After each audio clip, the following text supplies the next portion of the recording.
से, बेटाओं से, मेरी माताओं से श्रावण के महीने के जितने सोमवार रहें, प्रत्येक सोमवार को शंकर जी का अगर मंदिर जा सको तो ठीक है, ना जा सको तो शिखर का दर्शन, और वो भी ना कर सको तो अपने घर में जो शिवलिंग है उस पर 3 बार, 3 छोटा सा लोटा ले लो, बड़ा लोटा ले लो, कैसा भी 3 बार शिव जी का नाम लेकर 3 बार जल को अवश्य चढ़ा।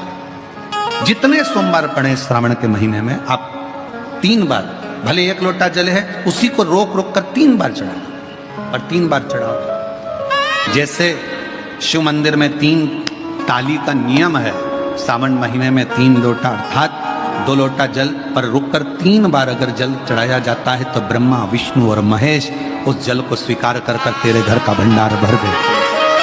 श्रावण में अगर शिव के मंदिर नहीं जा सकते तो अपने घर में जो शिवलिंग है उस पर जल चढ़ाओ।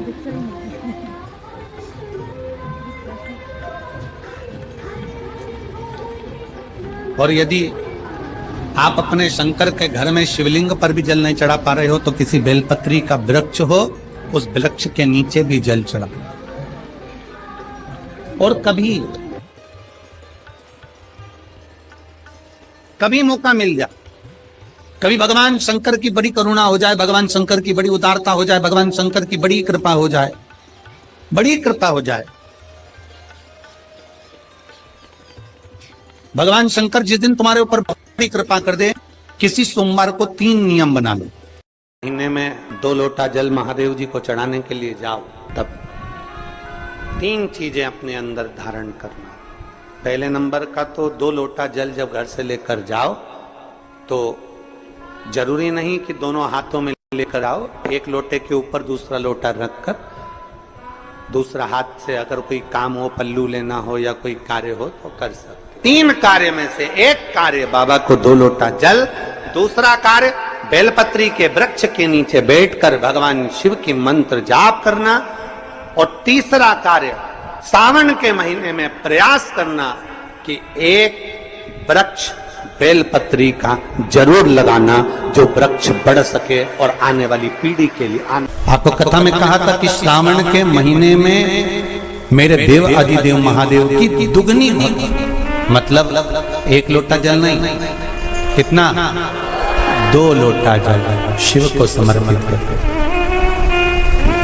जा रहे हैं सब, 2 लोटा जल बाबा को समर्पित करते। मेरे भोले तेरा सहारा है, मेरी नैया का तू किनारा है। की कथा में गंगा और पार्वती की मूल तत्वता, जैसे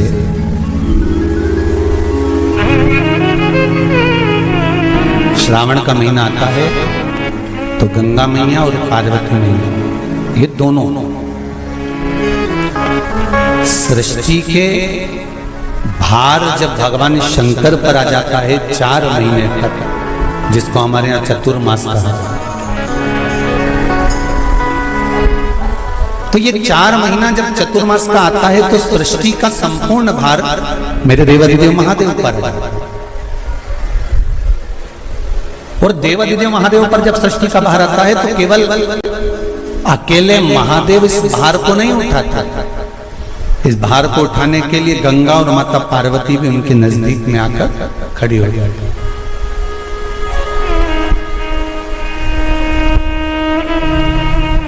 देखिए बड़ा सुंदर संवाद, ध्यान रखिएगा जरा श्रावण शिव महापुराण की कथा का।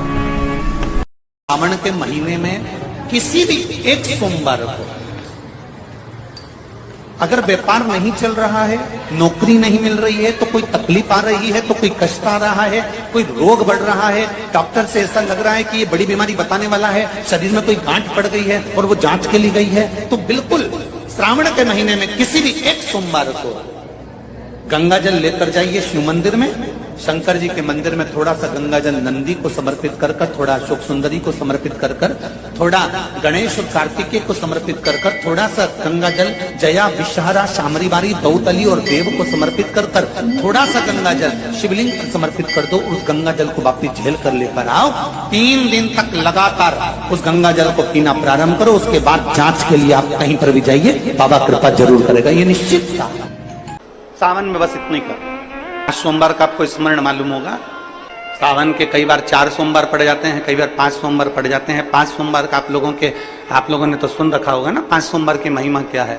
सावन के महीने के 5 सोमवार की महिमा क्या होती है, तो कहा अगर 5 सोमवार सावन के महीने में पड़ जाते हैं तो शिव पंचायत का पूरा पुण्य एक शंकर पर जल चढ़ाने से पूरा फल प्राप्त हो जाता है। शिव पंचायत श्रावण का पहला सोमवार होता है शिव तत्व का, श्रावण का दूसरा सोमवार होता है देवी तत्व का, मां दुर्गा, मां भवानी।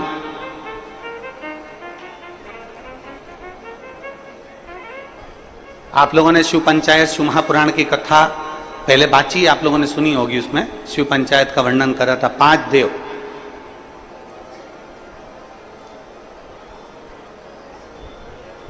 शंकर भगवान, स्वयं पंचदेवों में प्रथमता प्राप्त कर कर बैठते, मां दुर्गा,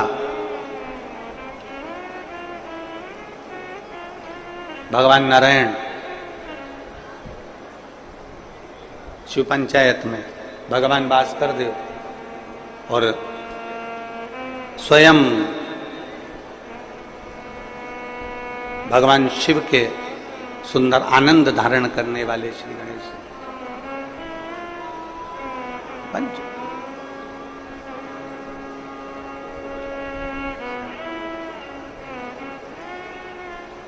अब प्रथम में शिव, दुर्गा, नारायण, भास्कर देव, गणेश जी, ये सब भगवान शिव की पंचायत के अंतर्गत विराजमान होते हैं और ये 5 सोमवार का फल हमें प्रदान करते हैं।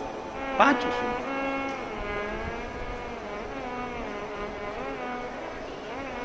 एक सोमवार की महत्वता है, एक सोमवार का क्रम है। कई माताएं उस क्रम को धारण भी करती हैं, ऐसा नहीं कि कई माताएं नहीं करती हैं, सबका अपना अपना नियम होता है। कोई शिव मंदिर में जाता है तो एक अक्षत, एक चावल का दाना शिव जी को समर्पित करता है, कोई मंदिर जाता है तो एक पुष्प शिव जी को समर्पित करता है, कोई मंदिर जाता है तो एक बेलपत्र शिव जी को समर्पित करता है, कोई मंदिर जाता है तो जल समर्पित करता है, सबका अपना अपना भाव है। सावन के महीने में जिस व्यक्ति पर कर्जा बहुत ज्यादा मात्रा में हो जाता है और कर्जा चूकता नहीं है, आप बहुत प्रयास कर लिए, कभी मौका लगे कर्जा मुक्ति के लिए, अगर कोई श्रेष्ठ वृक्ष माना गया है तो वो बट का वृक्ष माना गया महाराज। इसलिए प्रशासनिक कार्य के लिए, मानसिक टेंशन में, परेशानियों में बटकेश्वर महादेव का स्मरण किया जाता है। और यदि निवेदन करूंगा, बहुत ज्यादा यदि आपको कर्जा हो गया है, बहुत ज्यादा कर्जा हो गया और वो कर्जा चूक ही नहीं रहा, तो थोड़े दिन बड़ के पेड़ के नीचे आप बटकेश्वर महादेव के लिए 1 लोटा पानी, उसमें थोड़ा सा पिसा हुआ चावल पीस के गला लेना चावल को और पीस लेना, पीस के उस पानी में मिला लेना और मिलाकर उसमें थोड़ी सी हल्दी पिसी हुई डालकर बटकेश्वर महादेव के नाम से बड़ के पेड़ के नीचे अपनी कामना कर कर जो कर्जा हुआ है उस कर्जे का भान देते हुए, स्मरण देते हुए छोड़ दीजिए महाराज। 2 या 3 सोमवार एक ही जगह पर करना। भंडारी भोले भंडारी, भंडारी भोले भंडारी, ओ भंडारी भोले भंडारी, भंडारी भोले भंडारी।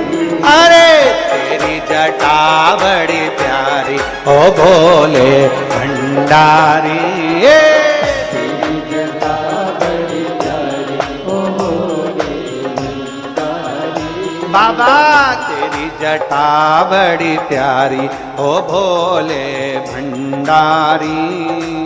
तेरी जटा बड़ी प्यारी ओ भोले भंडारी। बड़े आनंद में दोनों हाथों से ताली सेवा देते हुए। हेलो दोस्तों, श्री शिवाय नमस्तुभ्यम। पंडित प्रदीप मिश्रा गुरु जी ने बताया सोमवार के व्रत के नियम के बारे में। इसमें 5 उपाय आपको मिलेंगे 5 सोमवार व्रत के नियम के। पार्थिव शिवलिंग बनाने का नियम।